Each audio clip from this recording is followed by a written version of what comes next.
साजल, साँच टिकरी सजल प्रेम अर्पण लियो। आबो गियो चौठी चान दर्शन दियो, आबो गियो चौठी चान दर्शन दियो।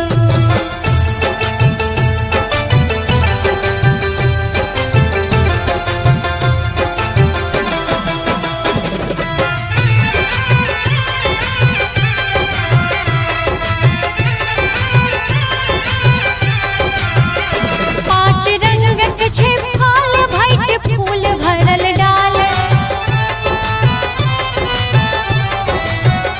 पंच अमृत दही संग पुष्पक हे माल। थार नैवेद्य सुधाकर, थार नैवेद्य सुधाकर हे चखिए लियो। आबो गियो चौठी चान दर्शन दियो, आबो गियो चौठी चान दर्शन दियो।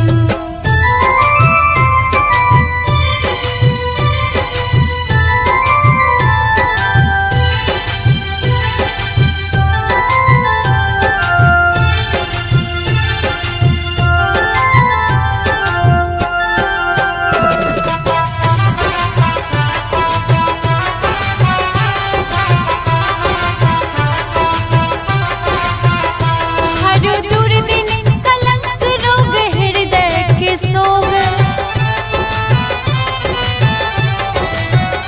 हे कलानिधि ने होय कोनो तरहे वियोग। केलो फल लो प्रणाम हम, केलो फल लो प्रणाम देव आशीष दियो। आबो